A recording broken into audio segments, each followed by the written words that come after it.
Hafa Guam, here are the headlines for CNMI. What was supposed to be a routine execution of an arrest warrant to 31-year-old Gordon Odong Costru turned into a hostage situation. According to the Department of Public Safety, local and federal law enforcement agencies conducted a breach into the suspect's home in the hours of 2:30 a.m. to 3 a.m.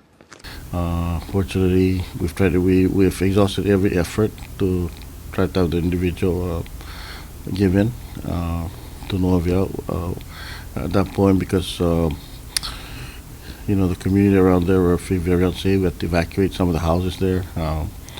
Too many rampant shooting, so we had to come down to the point where we had to make a choice. So the team went in. To try and defuse the situation. Fortunately, gunfires exchanged, and the two suspects were shot.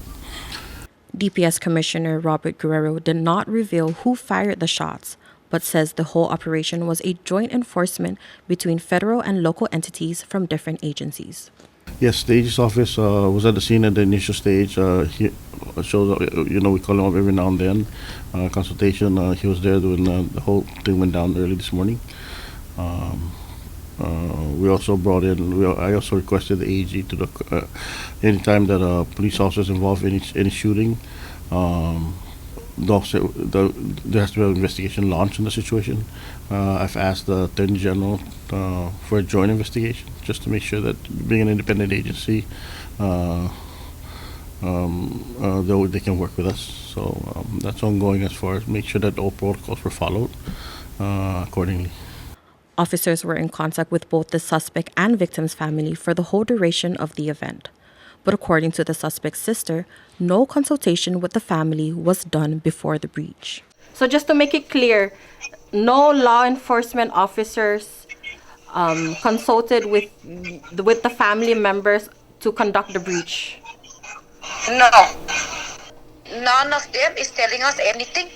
Me and Uncle John went to where they're at to ask what happened, but no one is saying anything. Up until today, I haven't even saw my brother. All they were telling us is it's still under investigation. We went to the morgue.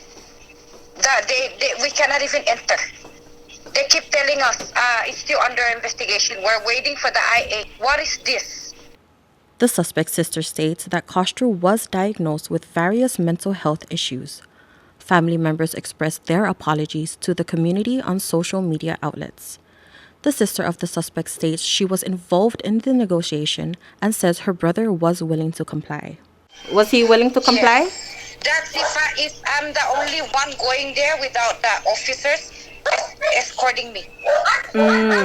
Okay. All right. They didn't want to take the chance because, I'm going to be alone, right? Of course, they're doing their job. But then I know my brother better than them. Guerrero says there were about 4 negotiators involved during the whole duration. Normally, when a negotiation goes in, it's a give and take. Everything he was asking for, we were giving, but he wasn't giving into our demand as well. The items delivered to Costru were a soda, cigarette, and his medicines. Guerrero states the suspect was in control the whole time as he fired gunshots at officers at different times of the day. 5 police cars were damaged and 1 officer was shot in the arm. KSPN also reached out to Governor Ralph Torres for a comment on the situation. First, I wanted to give my condolences to the family. I know that this time is not easy for any of us, especially for the family.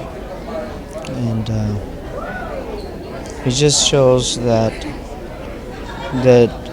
situations like this, we're not prepared for it as much as we would like to. And I know that our department has tried their best. I haven't got the full briefing, as I know that it's still under investigation. But just on the outset, I just wanted to give condolences to the family. The case is currently under investigation. Reporting for KSPN, I'm Sally Lemis. For more news, visit saipantv.com. For KSPN2, I'm Ashley McDowell.